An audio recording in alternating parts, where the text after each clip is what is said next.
Embarking on a new career is always exciting. Today you're joining the list of people who work on the railways, keeping the world's people and cargo running smoothly. There's a lot to learn, but you'll be taking it step by step. Let's start by looking.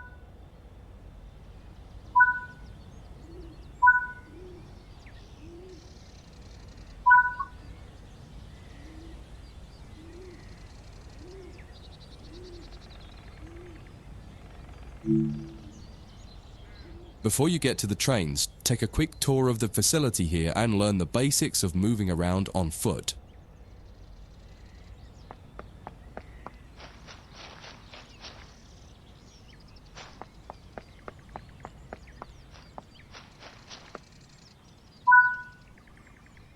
Your current objective is shown in the top left of the screen.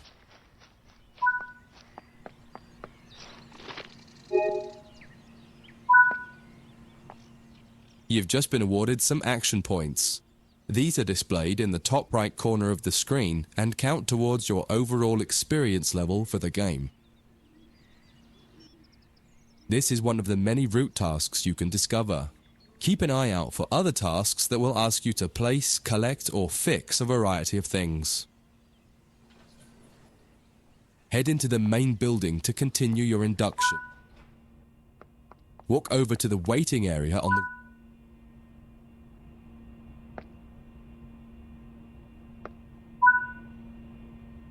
You can pause at any point to review objectives and a lot of other information about what's happening at the moment. Try it now and then return to the game after you've had a look round.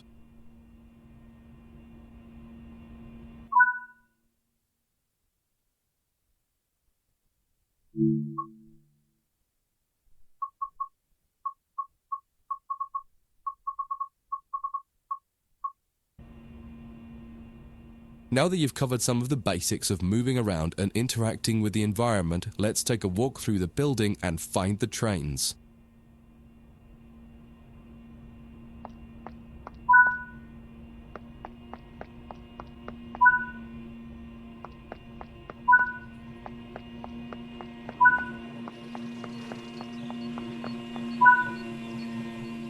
This is Central Square. From here you can explore the main training centre depot and surrounding yards. Your journey operating trains is just getting started here at the training centre.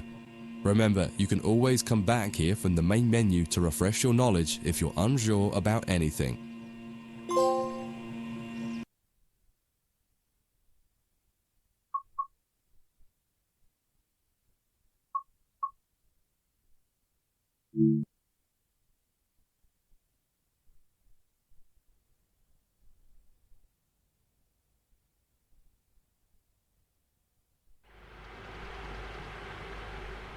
In this training module, you'll learn about the on-screen overlay known as the heads-up display, or HUD. You'll see it when you're in control of a train. You can configure a range of parameters for the HUD that affect how it looks in the game settings. In this tutorial, you're going to take a look at the two main types of HUD and make a first choice of which one you prefer. Get started by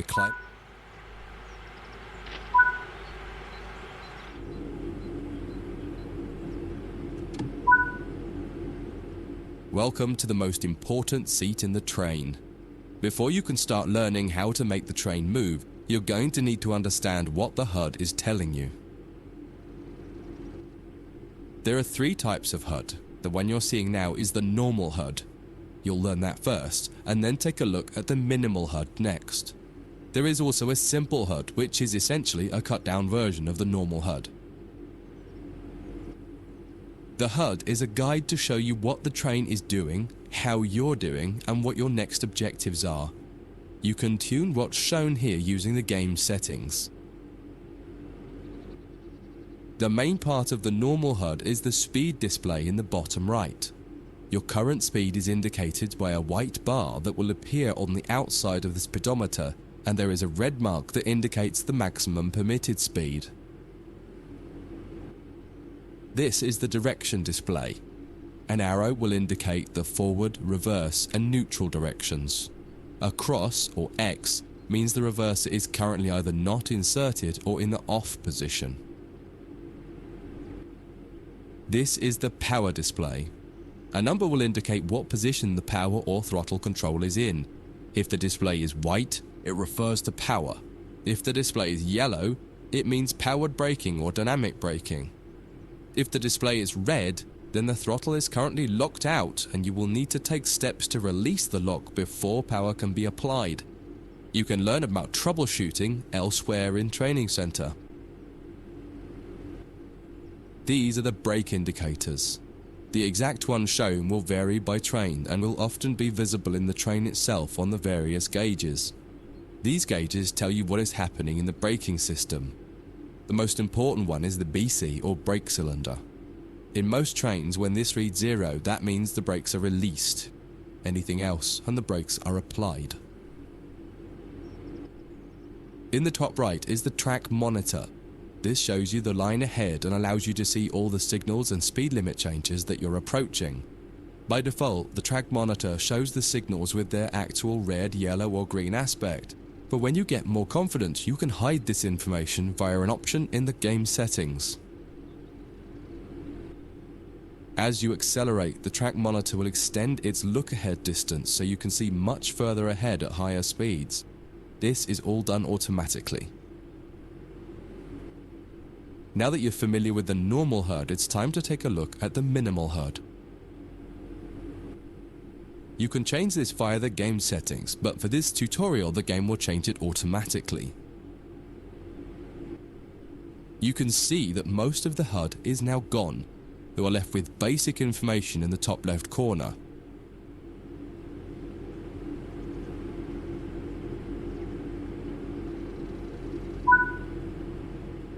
The minimal HUD immerses you in the experience of driving the train. Use the train's real gauges as much as possible. In the top left corner, you will see the information about your next objective and some limited information about what the train's doing, such as your current speed, the speed limit, and the gradient. Use the game settings to add and remove information from the minimal HUD.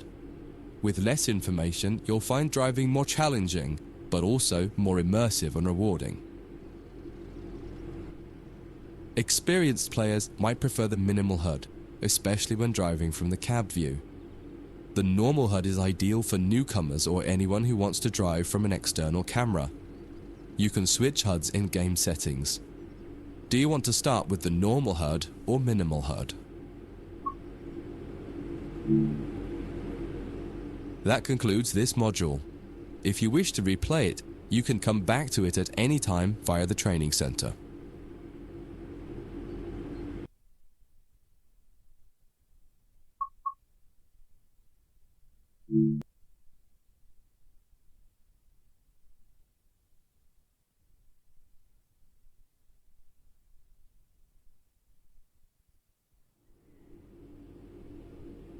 In this training module, you're going to learn how to make a train move and then bring it to a stop.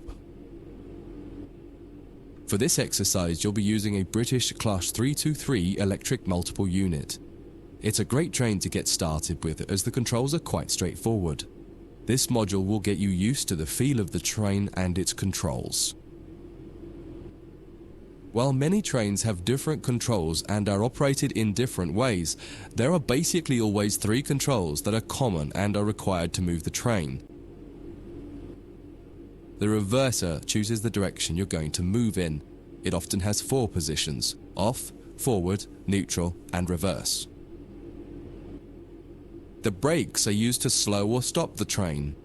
There are potentially multiple braking systems you can find in different trains, and you can read more about that in other sections of the training center. For now, the Class 323 has a very simple braking system. The throttle controls how fast the train accelerates. In this train, the throttle and brakes are controlled by a combined power and brake handle.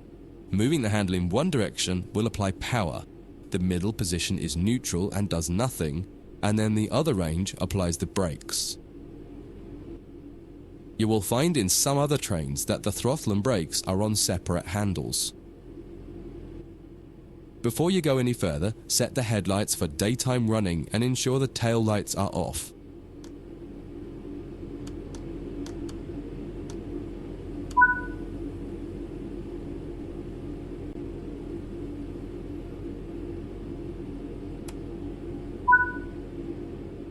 We want to move the train forwards, so set the reverser to the forwards position. Now pull the combined power and brake handle towards you to release the brakes and apply power. In the bottom right and in the center of the speedometer gauge, you can see a little ball.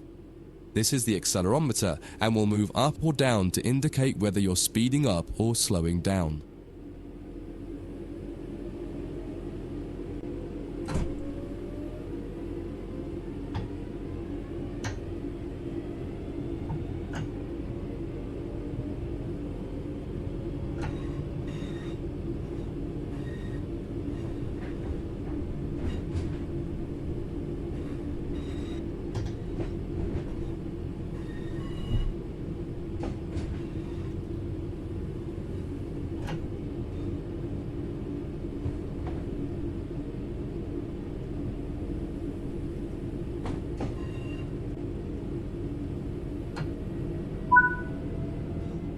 Now that you've reached your target speed, you can move.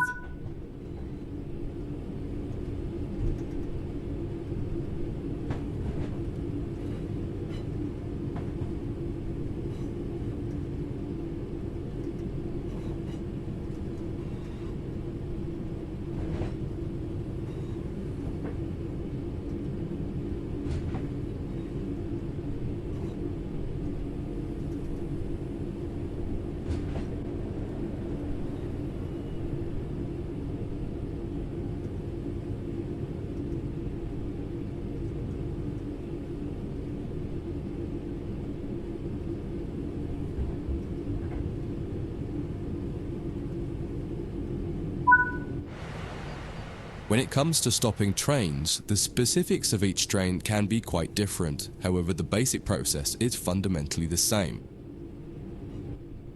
Bring this train to a complete stop by moving the power brake handle into the braking range.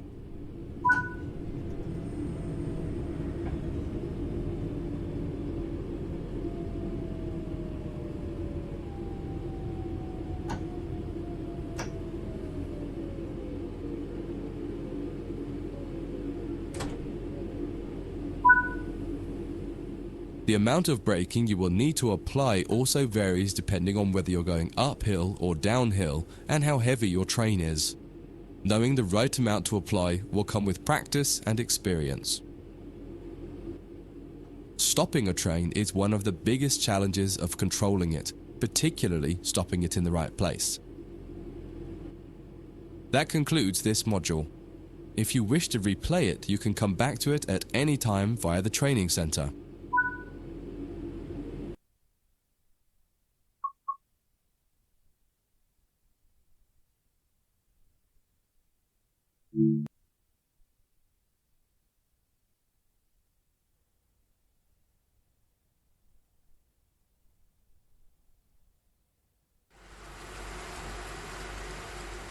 In this training module, you'll be learning basic passenger operations in this Class 323 electric multiple unit.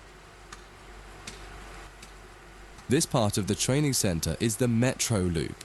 It is used primarily for driver training for passenger trains that are generally shorter or might stop more frequently in normal operating practice. It consists of 2 platforms. In this module, we'll be doing a complete circuit and practicing stopping at both stations. When you're ready, open the door and climb aboard the train.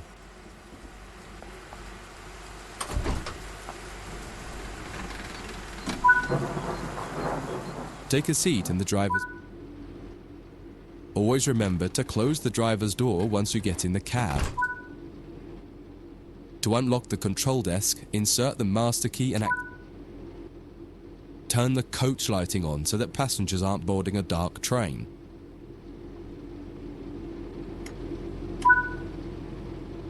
To allow passengers to board the train, you will need to open the correct doors.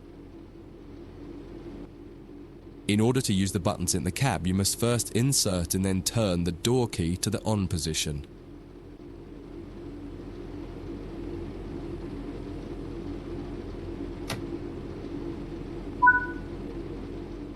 As the platform is on your left, press the open doors left button.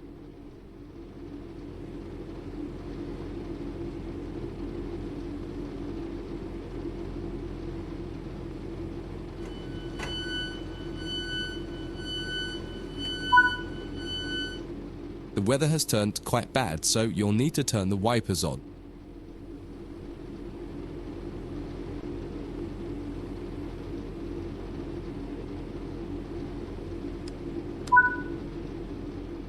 The cab light is currently on. Make sure to turn it off. It's useful to find your way around in the cab, but can make it hard to see out of the window, so you should always turn it off before you start moving.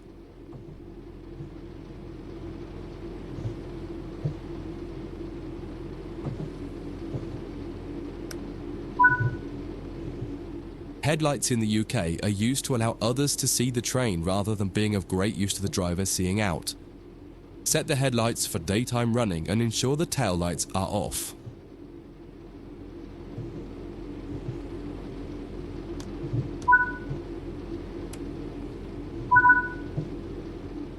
While the passenger doors are open and the loading objective completes, you'll notice the bar in the top left slowly rising. Once it reaches the top, the objective will complete and it will be time to close the doors.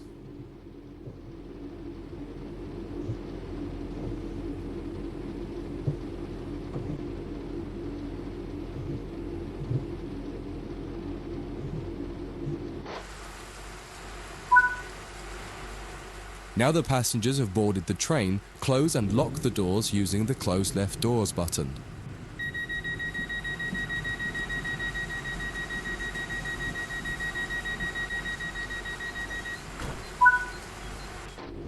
Set the reverser to forward.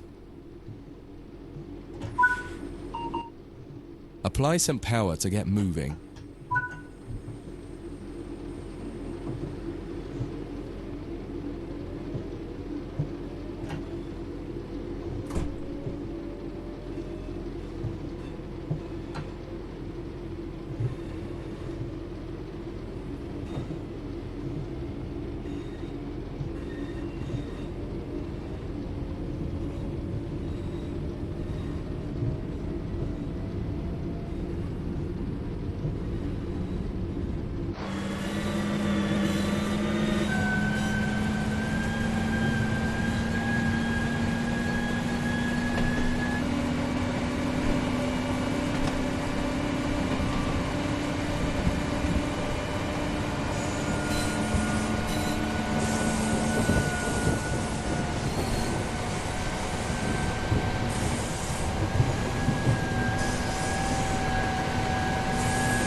You're approaching the next station. Use the power brake handle to apply power so that you come to a gentle stop at the indicated marker on the platform.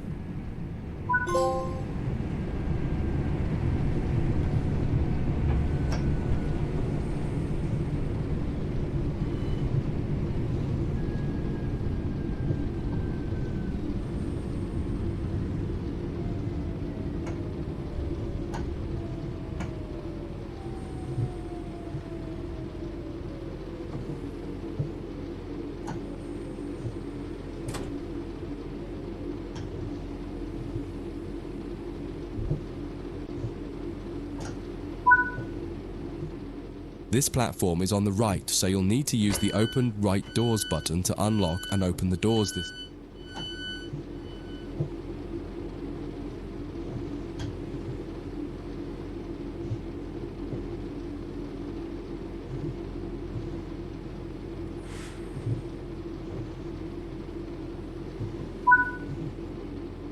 Use the doors close right button to close and lock the doors.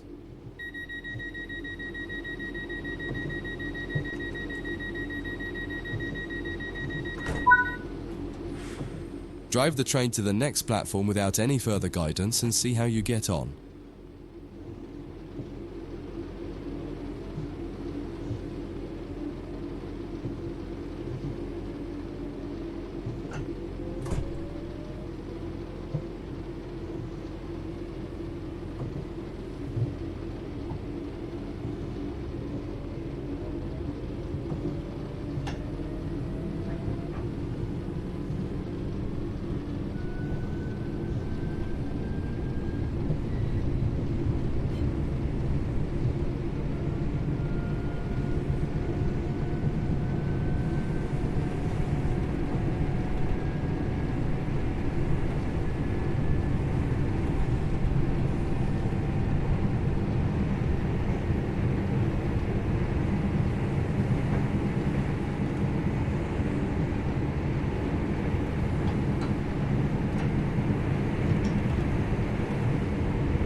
That concludes this module. If you wish to replay it, you can come back to it at any time via the training center.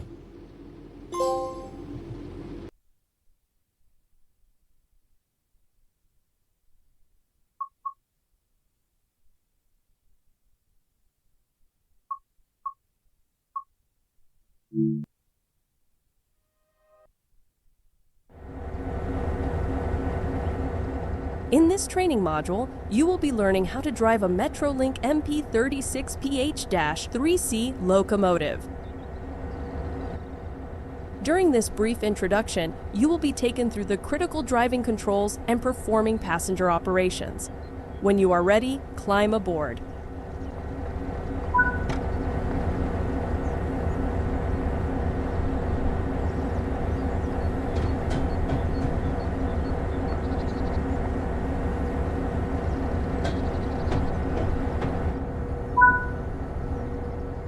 Take a seat in the engineer's position so that you can prepare the train for service.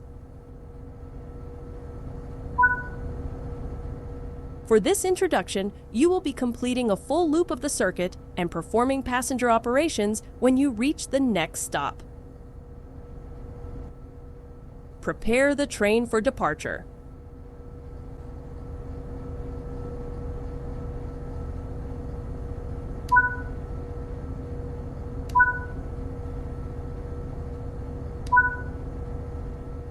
This locomotive has a removable reverser, which will need to be inserted before setting a direction of travel.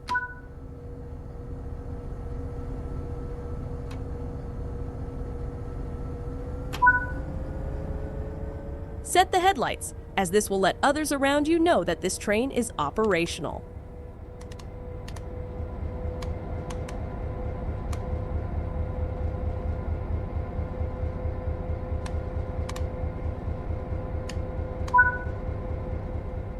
To begin loading passengers, you will need to open the passenger doors.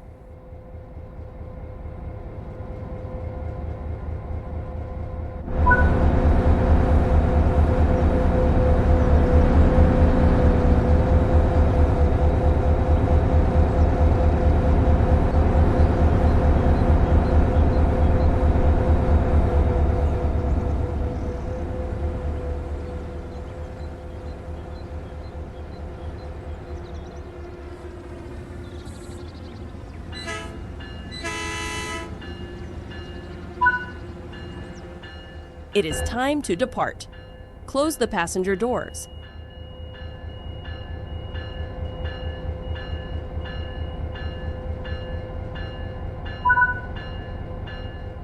This locomotive has 3 types of braking systems: automatic brakes, dynamic brakes, and independent brakes. Automatic brakes control the braking force applied across the entire formation. Dynamic brakes use the locomotive's electric traction motors to generate resistance and are often used to maintain speeds while going downhill.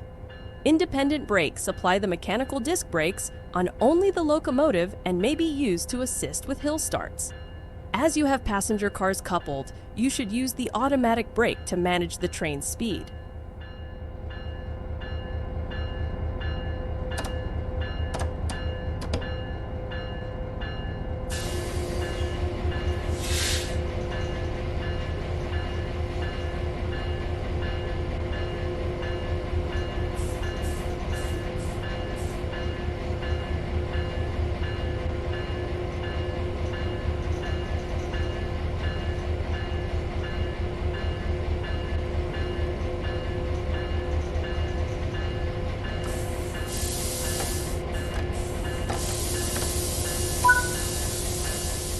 To confirm that this locomotive has control of the train's brakes, set the cut-off pilot valve to the passenger mode.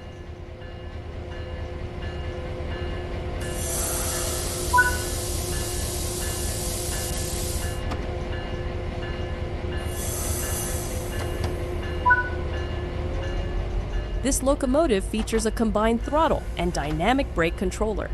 To get the train moving, move the handle into the power range.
On level grades, you can coast to maintain your speed, reducing energy consumption and stress on the motor. Keeping to speed limits is important. If you begin overspeeding, apply a small amount of braking force by moving the automatic brake into the braking range. First built in 2003 and entering service the same year, the MP36PH-3C was the second locomotive produced as part of the MP Express line of diesel-electric locomotives from MPI. Initially trialed by Caltrain to operate services in the San Francisco Bay Area, the locomotive proved to be popular, with a total of 100 being constructed for 9 different railroad operators. Similar to the first MP Express locomotive, the MP36PH-3C has the same EMD 645F3B prime mover, but features a separate head-end power generator, a Caterpillar C27 internal combustion engine. The MP36PH-3C has a top speed of 102 miles per hour, 164 kilometers an hour, and a power output of 3,600 horsepower, 2,700 kilowatts.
You're now approaching the station, so prepare to slow down the train.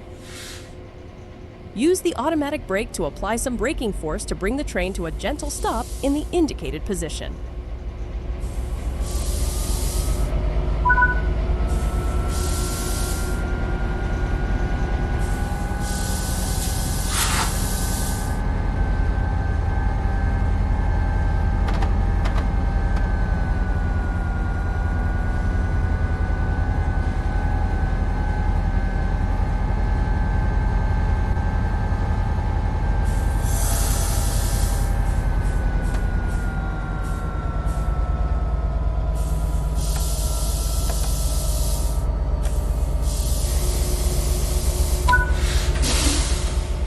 Now that the train has stopped, you can open the passenger doors.